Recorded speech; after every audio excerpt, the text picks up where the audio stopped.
minta praktik, minta diuri sembahyangnya nih bujur atau kada. Masalah takbir belajar lagi semuaan bahwa takbir tuh kayak ini caranya mengangkat kan ya ada nang Allah limpua ada nang kada sampai Allah yang dadaannya ada juga kan apa ini maka belajar nah, cuma belajar teori kada praktiknya ini belum memperdapati ilmu fikih ilmu zahir nang sebenarnya.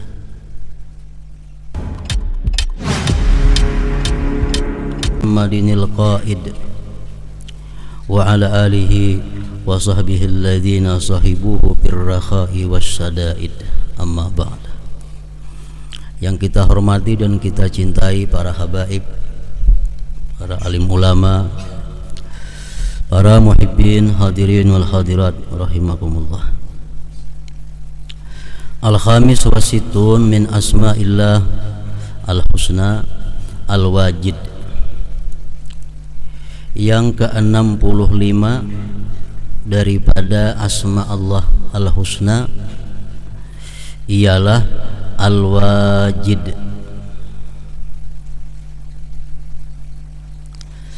Al-wajid alladzi yajidu kullama yuriduhu wa la yafutuhu syai'. Al-wajid itu artinya yang mendapati tiap-tiap sesuatu yang dia kehendaki, yang mendapati tiap-tiap sesuatu yang dia kehendaki, wala yafutuhu syai' dan tidak luput akan dia oleh sesuatu juga pun. Para muhibbin rahimakumullah, artinya apabila Allah Subhanahu wa ta'ala menghendaki sesuatu, maka pada saatnya nanti apa yang ia kehendaki itu dia dapati sesuai dengan kehendaknya. Contohnya Allah Subhanahu wa ta'ala menghendaki pada hari anu jam anu hujan. Nah kayaknya tepat pada tanggal itu, jam itu, hari itu Allah dapati hari hujan. Jadi setiap apapun yang dikehendaki Allah itu pasti ia perdapati.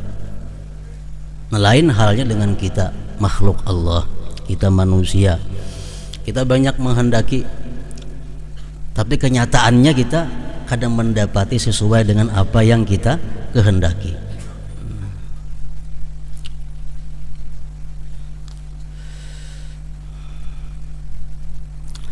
Di dalam Al-Quran firman Allah Subhanahu wa ta'ala, a'udzubillahi minasyaitonir rajim, inna wajadnahu sabira ni'mal abdu innahu awwab.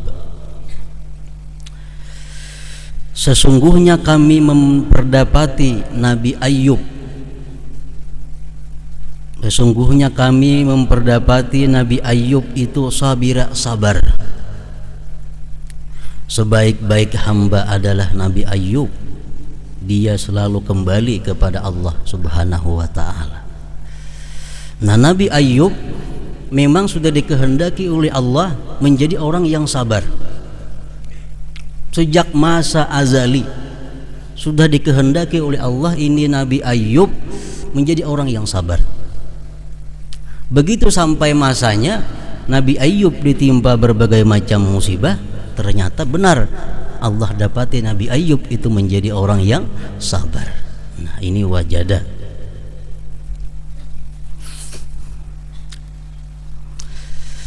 Para muhibbin rahimakumullah, di dalam ringkasan cerita Nabi Ayyub alaihissalam, dia adalah seorang nabi yang sangat kaya, mempunyai ribuan binatang ternak,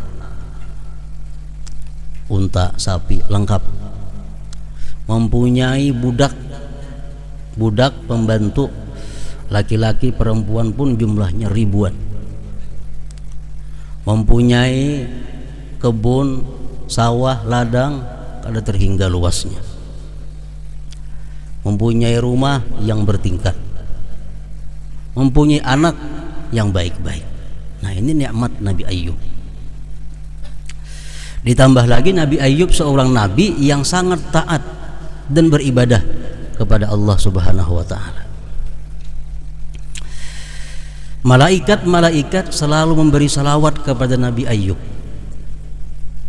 dan itu didengar oleh iblis.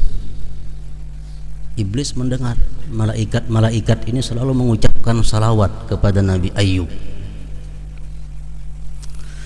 dan mendengar itu iblis pun berusaha ingin menggoda, mengganggu Nabi Ayub ini agar tidak lagi beribadah kepada Allah Subhanahu wa taala. Para muhibbin rahimakumullah, iblis menyampaikan sesuatu kepada Allah. Ujar iblis, "Ya Allah, itu Nabi Ayub beribadah kepada Engkau. Dia beribadah kepada Engkau bukan karena Engkau. Dia beribadah kepada Engkau agar rezekinya luas. Dia beribadah kepada Engkau agar harta-hartanya dipelihara. Dia beribadah kepada Engkau agar dia selalu menjadi orang yang sihat." Jadi ibadahnya Nabi Ayub itu, pendapatku wahai Tuhan, kada ikhlas, kada bujur. Ujar iblis. Dan aku minta kepada Engkau wahai Tuhan, ujar iblis, cobai Nabi Ayub itu diuji. Nabi Ayub diberi bala, apa masih kadanya beribadah kepada Engkau?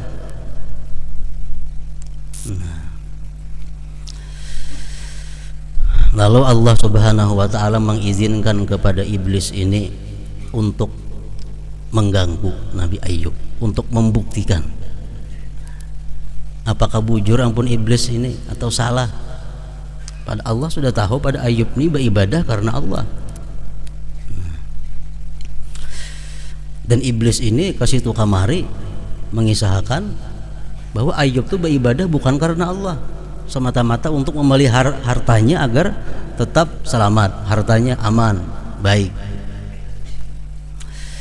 Nah, jadi ujar iblis, wahai Tuhan, ulun minta izin kepada Engkau hendak mengganggu Nabi Ayub. Ujar Tuhan, silahkan, coba kamu mengganggu Nabi Ayub. Iblis pertama-tama mengganggu hartanya. Dalam satu saat ribuan ternak Nabi Ayub mati. 10 burung juga datang, matian semuaan ternak Nabi Ayub dalam satu saat. Iblis datang berbentuk orang tua kepada Nabi Ayub, "Hai Ayub, itu semuaan ternak ikan mati." Ayub menjawab, "Alhamdulillah, Dia yang memberi, Dia juga yang mengambilnya. Alhamdulillah akhiz, segala puji bagi Allah al-mu'ti wal akhiz. Dia yang memberi, wajar Dia mengambil harta-harta itu." Iblis minta izin lagi kepada Allah. Ujar iblis, wahai Tuhan, sudah ternaknya mati, tetap Ayub rajin giat beribadah kepada Engkau. Coba semuaan tanaman-tanamannya, sawah ladangnya dibinasakan, dihabiskan, dihanguskan. Ujar Tuhan, silahkan. Iblis dengan anak buahnya menghanguskan seluruh tanaman-tanaman Nabi Ayub, baik nang masih di tanah ataupun nang dalam gudang, habis semua terbakar. Datang iblis kepada Ayub, "Ayub tuh tanaman ikam semuaan habis, kada tersisa lagi." Ayub menjawab, "Alhamdulillahilladzi a'ta walladzi akhaz." Segala puji bagi Allah, Dia yang memberi, wajar kalau Dia mengambil. Tetap Nabi Ayub beribadah, kada terganggu dengan cobaan-cobaan ini. Iblis lawan Tuhan berkata, "Ya Tuhan, sudah kami habiskan pohon-pohonan, tanaman-tanamannya. Sekarang ini mungkin yang terakhir. Aku minta izin ya Allah agar anak-anaknya dimatikan semua, anak Nabi Ayub." Ujar Tuhan, silahkan, aku beri izin engkau. Sewaktu Nabi Ayub beribadah di tempat peribadatannya, rumah nang bertingkat itu rubuh, diguyangnya oleh syaitan. Rubuh, samuan anak Nabi Ayub nang laki-laki nang bini-bini mati tatindih bangunan itu. Datang iblis seperti laki-laki kepada Nabi Ayub, tuh anak ikan matian semuaan, nang halus, nang ganda, nang bini-bini laki-laki semuaan mati karubuhan gedung. Ayub menjawab, alhamdulillah, segala puji bagi Allah, dia yang memberi anak, wajar kalau dia yang mengambil. Ayub tetap beribadah kepada Allah karena terganggu dengan kematian anak-anaknya ini. Nah, iblis kadang menyangka sehebat itu Nabi Ayub alaihissalam. Iblis minta lagi kepada Tuhan, wahai Tuhan, kalau sudah anaknya nih kada mampan digoda, aku minta hai Tuhan untuk mengganggu jasadnya Ayub. Jadi Tuhan silahkan ikam ganggu jasadnya Ayub, cuma aku minta 3 nang jangan diganggu. 1 hatinya, ikam kada ku izinkan. 2 akalnya, yang ketiga lisannya. Nang 3 itu ikam kada ku izinkan mengganggu. Lain pada itu ganggu. Telah diberi izin oleh Allah, Nabi Ayub diganggu oleh syaitan iblis ini garing. Garing sekian tahun. Ada mengatakan 7 tahun, ada mengatakan 8 tahun, ada mengatakan 3 tahun. Nabi Ayub garing, kurus, kada makan, kada apa. Namun dalam keadaan sakit ini Nabi Ayub tetap muntung sidin kada pernah kering daripada zikrullah, zikir kepada Allah. Hati sidin tetap ingat kepada Allah Subhanahu wa taala. Nah, jadi iblis kada mampan mengganggu, menggoda Nabi Ayub. Nah, iblis ini mengiau anak-anak buahnya. Kayak apa cara ajar iblis kita lagi nih? Masalah Ayub ini. Harta habis, anak habis, ternak habis, orangnya sudah antak-antak, masih berzikir aja lagi. Ada seekor syaitan anak buah iblis berkata, hai iblis, engkau bisa mengeluarkan Adam dari surga, kayak apa caranya? Ini Ayub anak buah Adam. Adam tuh kawat tergoda, apalagi Ayub ini. Oh bujur aja iblis, aku menggoda Adam dalam surga lewat bininya. Nah, lewat bini Ayub coba kan. Nah, pada suatu hari iblis menyamar jadi laki-laki. Dia datangi bini Nabi Ayub. Oh kayak apa laki ikam Ayub?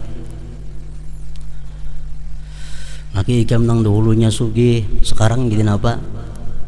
Laki ikam dahulunya sihat, sekarang kayak apa? Laki ikam dulu banyak harta, sekarang macam apa? Nah, di udaknya ini bini Ayub, ngarannya Rahmah. Akhirnya bini Nabi Ayub ini pusang. Maka ikam belaki Nabi, ada mendai kada kabul Nabi berdoa, kenapa sekian tahun deh ikam miskin sakit. Nah akhirnya Rahmah ini bini Nabi Ayub ini datang kepada Nabi Ayub. Ujar Rahmah, wahai Ayub, sampai kapan Allah menyiksa engkau seperti ini? Apakah engkau tidak berdoa kepada Allah agar dihilangkan semua penyakit musibah ini? Ayub berkata, engkau barangkali sudah kemasukan syaitan. Memang benar, sudah kemasukan pikiran syaitan. Ujar Ayub, berapa tahun kita hidup dalam keadaan senang? Berapa tahun? Nabinya 80 tahun.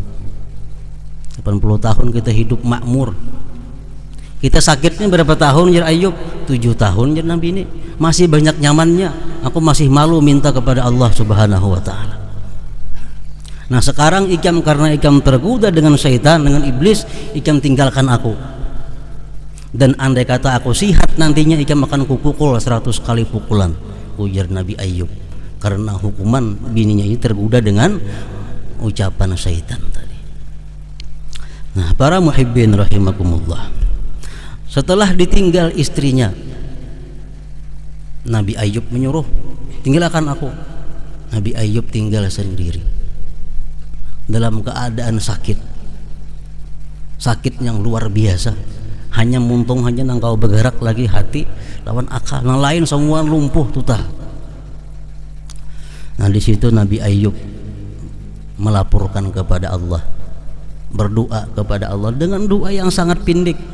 Ya Rabbi inni massaniyad dzurru wa anta arhamur rahimin. Hai Tuhanku, bahwasanya ulun telah ditimpa kemudaratan wa anta arhamur rahimin, dan engkau maha pengasih maha penyayang. Nah hingga situ aja doa Nabi Ayub. Nah, setelah itu Allah berfirman dengan Nabi Ayub, wahai Ayub, hantakakan batisikam tu di bumi, niscaya di situ akan keluar banyu, memancar banyu, kayaknya minum banyu itu dan mandi. Nabi Ayub hantakakan bati sidin ke tanah itu, memancar air, keluar banyu. Sidin minum, sidin mandi, detik itu juga awak sidin sihat bersih macam semula. Nah, bahkan lebih muda daripada sebelumnya. Nang bini ini kada nyaman hati meninggalkan laki walaupun disuruh berjauh, tetap Rahmah ini kada nyaman. Dia berpikir tetap udah tangi laki walaupun aku disarakinya. Begitu sampai ke rumah, Rahmah takajud melihat Ayub sigar bugar, awak lamak detik itu juga. Nah,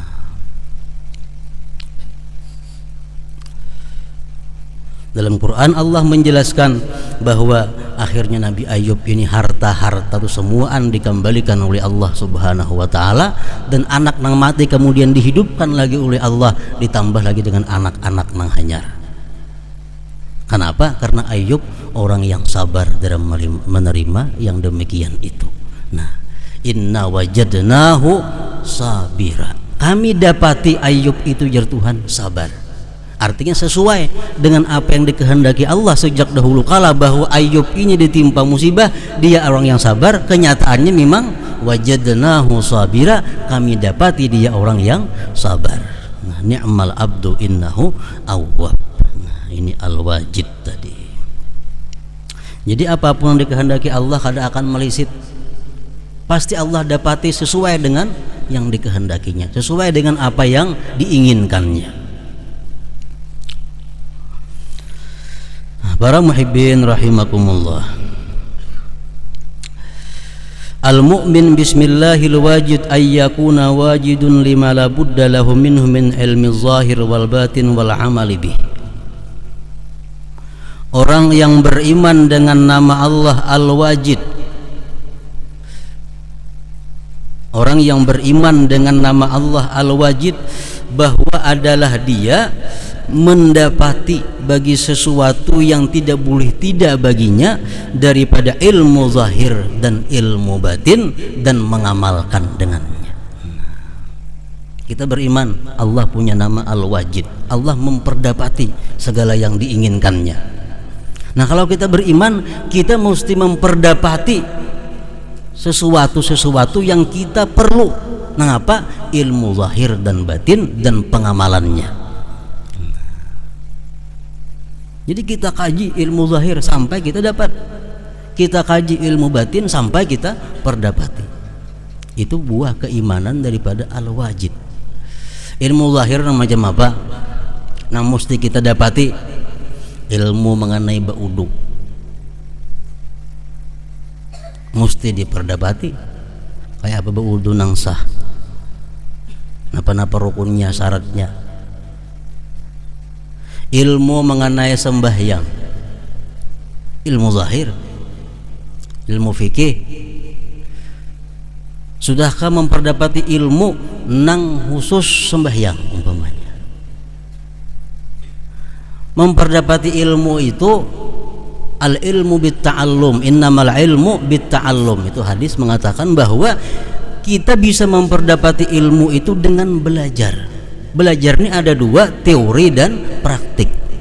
Nah, kita sembahyang mungkin sudah belajar teorinya, membaca bukunya, mendengar dengan ceramah-ceramah mengenai sembahyang.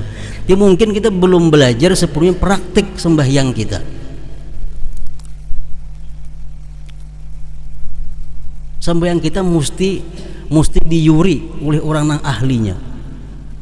Kalau kita hendak memperdapati sebenar-benarnya ilmu sembahyang, kita baca masalah sembahyang, ini syaratnya, ini rukunnya, ini apanya, kita tes di hadapan orang ahli. Bujur kada sembahyang kau lihat ya kan bang, kayak apa takbirnya, kayak apa sujudnya, kayak apa rukuknya, kayak apa tahiyatnya, kayak apa bacaan Fatihahnya.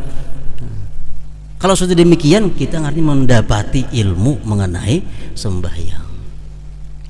Kadang-kadang kita kada sadar sembahyang itu karena kita belum dipraktikkan dengan orang yang ahlinya, yang sudah bisa. Tahu lagi sembahyang tuh sujud batis mesti batikin. Ada jenang sujud tuh batis bebaya bandak. Padahal orangnya alim, mengaji, tahu. Kenapa ini kayak ini? Gantung batis sembahyang sujudnya. Nah ini mungkin karena belajar aja dengan teori, tapi kada pernah minta praktik, minta diuri sembahyangnya nih bujur atau kada. Masalah takbir, belajar lagi semuaan bahwa takbir itu kayak ini caranya mengangkat kan, ya ada nang Allah limpua, ada nang kada sampai Allah hingga dadaannya, ada juga kan apa ini, maka belajar. Nah, cuma belajar teori, kada praktiknya. Ini belum memperdapati ilmu fikih, ilmu zahir nang sebenarnya. Undang guru-guru yang kita anggap siapa nang tahu, undang guru ke rumah kita, tolong lihat ya kan sembahyangku kayak apa, sembahyang anakku kayak apa, sembahyang umahnya kayak apa. Yuri bujur ka sujud nangka ini, bujur ka ruku nangka ini, bujur ka mangkat takbir macam ini, bujur ka mandak tangan macam ini, bujur ka Fatihah nih bacaannya kayak ini. Kalau sudah itu kita dipraktikkan, nah kita bujur-bujur sudah beriman dengan al-wajid, arti memperdapati ilmu zahir dengan sebenarnya melalui teori dan praktiknya. Nah kemudian ilmu batin mesti diperdapati. Salah satu ilmu batin adalah ikhlas. Nah, ikhlas ini salah satu di antara sekian banyak mengenai ilmu batin, ilmu ikhlas. Kayak apa cara supaya ikhlas? Apa itu ikhlas? Apa gunanya ikhlas? Apa bahayanya kalau kada ikhlas? Ini mesti diperdapati. Ikhlas ini ruhul ibadah. Ikhlas ini ruhnya ibadah. Semuaan ibadah perlu kepada ikhlas. Ibadah nang apa aja perlu kepada ikhlas. Baik ibadah zahir atau ibadah batin. Wara perlu ikhlas, zuhud perlu ikhlas, tobat perlu ikhlas, apalagi sabar perlu ikhlas, syukur perlu ikhlas. Semuaan ibadah kita baik zahir atau batin perlu kepada ikhlas. Sudahnya sembahyang maginnya perlu ikhlas, bersedekah, puasa, haji perlu kepada ikhlas. Nah jadi kita dituntut memperdapati ilmu batin, salah satunya ikhlas. Dan ikhlasnya setiap hari kita pakai. Setiap hari mau kada mau kita mesti mengetahui ikhlas ini, mengamalkan ikhlas. Lain hal dengan ilmu batin lainnya. Misalnya ilmu batin, masalah batin lagi wara sikap kehati-hatian. Wara ini adalah menghindari yang syubhat. Nah, kalau dia berada di tempat nang kada ada syubhat, kada pakai waranya. Zuhud itu adalah menghindari dunia, menghindari kesenangan-kesenangan dunia yang mengganggu daripada ibadahnya, meninggalkan dunia yang mengganggu amal ibadahnya. Kalau dia hatinya kuat terhadap Allah, kada terganggu dengan dunia, kada ada zuhud lagi. Nah, tapi kalau ikhlas, setiap saat kita perlu ikhlas. Kenapa? Karena sebenarnya kita berwudu, sebenarnya sembahyang, sebenarnya membaca Quran, sebenarnya berzikir, semuaan perlu ikhlas. Nah kita dapati ilmunya ikhlasnya macam apa. Para muhibbin rahimakumullah. Jadi ikhlas ini, sedikit tentang ikhlas. Ikhlas ini ada dua. Pertama ikhlas fil amal, ikhlas pada amal. Yang kedua, ikhlas fi talabil ajri, ikhlas pada mencari pahala, menuntut balasan. Jadi pada beramal kita mesti ikhlas, pada menuntut balasan mesti ikhlas. Ikhlas pada beramal artinya apa? Kita beramal, beribadah semata-mata untuk mendekatkan diri kepada Allah.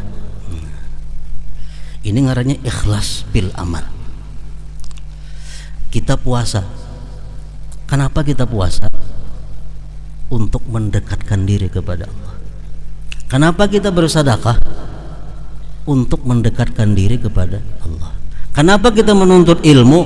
Untuk mendekatkan diri kepada Allah. Kenapa kita naik haji? Untuk mendekatkan diri kepada Allah. Ikhlas ngarannya bil amal. Nah, ini wajib. Kalau kita kada ikhlas bil amal, ditolak oleh Allah amal kita, nol. Kita naik haji dengan tujuan bukan mendekatkan diri kepada Allah, tapi tujuan lain, nah, kada diterima Allah. Bersedekah bukan tujuan untuk mendekatkan diri kepada Allah, kada diterima oleh Allah. Jadi ikhlas ini pil amal ini adalah bila kada ditolak ibadah kita. Nah, itu ikhlas pil amal. Jadi ibadah-ibadah apapun bila niat kita itu mendekatkan diri kepada Allah, titik nggak situ, ngarannya ikhlas bil amal. Yang kedua, ikhlas fi talabil ajri, ikhlas dalam menuntut balasan. Kita membaca Yasin untuk mendekatkan diri kepada Allah, dan balasannya minta kepada Allah di akhirat kaina. Ini ngarannya ikhlas fi talabil ajri, minta balasan kepada Allah di akhirat mengambilnya. Ini ikhlas fi talabil ajri. Jadi kalau kita contohnya membaca Yasin, kalau kita membaca Yasin itu karena atau untuk mendekat diri kepada Allah, ini ngarannya ikhlas bil amal. Bujur sudah tuh, baca Yasin hendak mendekatkan diri kepada Allah, ikhlas bil amal. Lawan pulang aku mengharapkan ganjaran di akhirat, mengharapkan balasan di akhirat. Nah, ini ikhlas pada menuntut balasan. Apabila kita ada ikhlas dalam menuntut balasan, kada ikhlas dalam menuntut balasan. Tadi beramalnya ikhlas, cuma menuntut balasannya kada ikhlas. Kada ikhlas kayak apa? Hendak manfaat amal ini dirasakan dalam dunia, atau hendak manfaat balasannya dirasakan dunia akhirat. Nah, ini ngarannya kada ikhlas pada talabul ajri, pada menuntut balasan. Contohnya membaca Yasin ini untuk mendekatkan diri pada Allah, dan mudahan aku diselamatkan Tuhan dunia akhirat, dunia akhirat. Nah, ini ngarannya ikhlas pada beramal, tapi kada ikhlas pada menuntut balasan. Kenapa? Karena hendak selamat dunia akhirat. Kalau kita kada ikhlas dalam menuntut balasan ini, amal kita diterima oleh Allah tapi dipotong ganjarannya seperempat. Setiap amal ditulis sekali bahkan 10 diganda, 10 gandaannya amal kita. Kalau kita ada ikhlas dalam menuntut balasan, bercampur dunia akhirat, itu dipotong Tuhan seperempat. Jadi berapa? 10 kurangi seperempat, 7,5 gandanya. Aku baca Yasin untuk mendekatkan diri kepada Allah, mudahan aku sekeluarga diselamatkan dunia akhirat. Ini diterima Allah tim ini dan diberi pahala 7,5. 7,5. Yang kedua, aku membaca Yasin untuk mendekatkan diri kepada Allah, dan mudah-mudahan aku terhindar daripada kebakaran, terhindar daripada kemalingan, terhindar daripada musibah lain. Nah, itu terima Allah, berpahala separuh gandaannya hilang, 5 tinggal. Kalau dikhususkan ke dalam dunia. Jadi kita sembahyang. Kenapa sembahyang? Karena mendekatkan diri kepada Allah. Disuruh Allah. Tak agung tinggi, mudah-mudahan aku sangat dunia sampai diterima Allah, dapat 7,5. Jadi kalau kita kada ikhlas dalam menuntut balasan, itu hanya di pengajarannya. Tapi kalau ada ikhlas dalam beramal, dipotong semua, ada pahala lagi.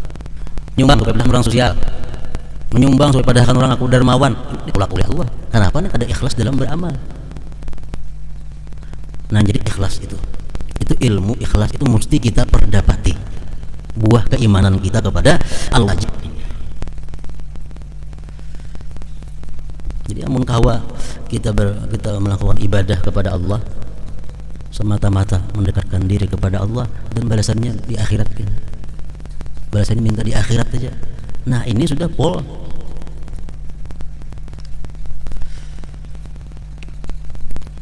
Baca Yasin karena Allah, disuruh Allah. Cuma aku ada apa? Supaya diselamatkan dunia dan akhirat. Diterima Allah, tapi seperempat dipotong 7,5. Membaca Yasin karena Allah, dengan harapan dimurahkan rezeki. Nah, dipotong setengah, tinggal 5. Ikhlas pada beramalnya, ikhlas menjunjung perintah Allah. Kenapa membaca surah Waqiah? Disuruh Allah membaca surah Waqiah. Segenap perang supaya aku murah rezeki. Nah, diterima Allah itu baca Waqiah, dapat pahala 5. Masalah murah rezeki kadang tergantung takdir Allah Subhanahu wa ta'ala. Nah, jadi contoh ikhlas. Para muhibbin rahimakumullah, setiap manusia belum tentu beriman. Tentang kafir. Setiap orang yang beriman belum tentu bisa beramal. Setiap orang beribadat beramal belum tentu ikhlas. Setiap orang yang ikhlas belum tentu diterima oleh Allah Subhanahu wa ta'ala. Karena Allah menerima amal kita banyak persyaratannya. Salah satunya ikhlas. Ini yang pertama, yang paling tinggi.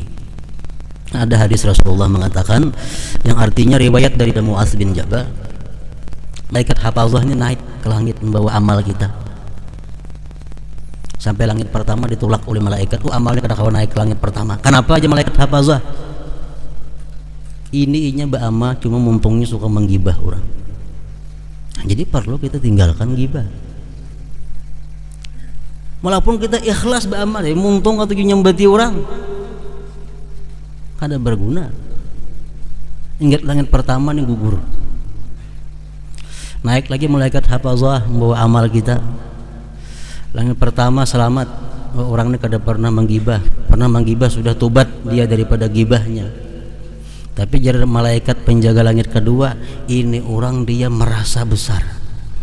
Ini orang merasa mulia daripada yang lain-lainnya. Ini orang merasa paling takwa di antara yang lain-lainnya. Gugurkan amalnya, kok kada terima. Nah, gugur. Naik lagi malaikat nang hafazah membawa amal manusia. Langit pertama selamat, langit kedua selamat, langit ketiga. Oh, ini kada kawa. Karena inya bujur pak amal, cuma suka menghinakan orang, suka meremehkan orang. Suka meremehkan orang. Naik lagi malaikat hafazah membawa amal seorang hamba. Pertama lulus, langit kedua lulus, ketiga lulus, naik ke keempat ditahan. Kenapa? Dia beramal, cuma dia merasa beramal itu adalah kemampuan dirinya sendiri, bukan karena taufik Allah Subhanahu wa ta'ala. Ini beramal cuma mumpungnya suka menggibah orang. Jadi perlu kita tinggalkan gibah. Walaupun kita ikhlas beramal, muntung atau nyembati orang, kada berguna. Ingat langit pertama nih gugur. Naik lagi malaikat hafazah membawa amal kita. Langit pertama selamat, orang ini kada pernah menggibah. Pernah menggibah sudah tobat dia daripada gibahnya. Tapi jadi malaikat penjaga langit kedua, ini orang dia merasa besar. Ini orang merasa mulia daripada yang lain-lainnya. Ini orang merasa paling takwa di antara yang lain-lainnya. Gugurkan amalnya, kok kada terima. Nah, gugur. Naik lagi malaikat nang hafazah membawa amal manusia. Langit pertama selamat, langit kedua selamat, langit ketiga. Oh, ini kada kawa. Karena inya bujur pak amal, cuma suka menghinakan orang, suka meremehkan orang. Suka meremehkan orang. Naik lagi malaikat hafazah membawa amal seorang hamba. Pertama lulus, langit kedua lulus, ketiga lulus, naik ke keempat ditahan. Kenapa? Dia beramal, cuma dia merasa beramal itu adalah kemampuan dirinya sendiri, bukan karena taufik Allah Subhanahu wa ta'ala. Inya beramal, cuma merasa nang beramal itu inya seorang, kata ditolong oleh Allah. Ngarannya ujub itu. Naik lagi hafazah pertama lulus, kedua lulus, ketiga, keempat lulus, kelima dihentikan. Kenapa? Ini orang ada punya dengki dalam hati kepada orang lain. Bujurnya selamat sudah lantai kelima, malaikat yang di langit kelima menolak.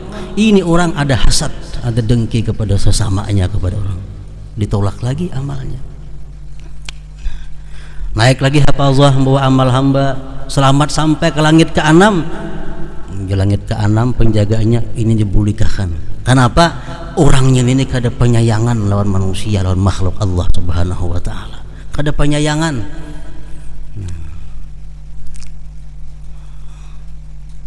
Melihat orang kesakitan, kada ada sayang, kada ada kasihan. Melihat orang kena musibah, kada ada kasihan. Meniwas lagi. Melihat orang kena bencana, kada ada hati tersentuh tuh, kada ada. Orang ada mati 1000 di situ misalnya, ada bapaknya. Apa ada sedih di hati, kada ada. Nah, ini orang ada murrahmah. Di langit ke-6 gugur amalnya. Naik lagi malaikat hafazah membawa amal terus sampai ke yang ke-7. Parak sampai sudah. Sampai yang ke-7 ditolak. Kenapa? Karena ini amalnya adalah tidak ikhlas bil amal, kada ikhlas dalam beramal. Ini beramal karena bukan untuk mendekatkan diri kepada Allah Subhanahu wa taala. Nah, jadi itu yang perlu dituntut ilmu-ilmu nang supaya amal kita ini sah, amal kita diterima oleh Allah Subhanahu wa taala. Nah, kemudian nang ke-66 Al-Majid.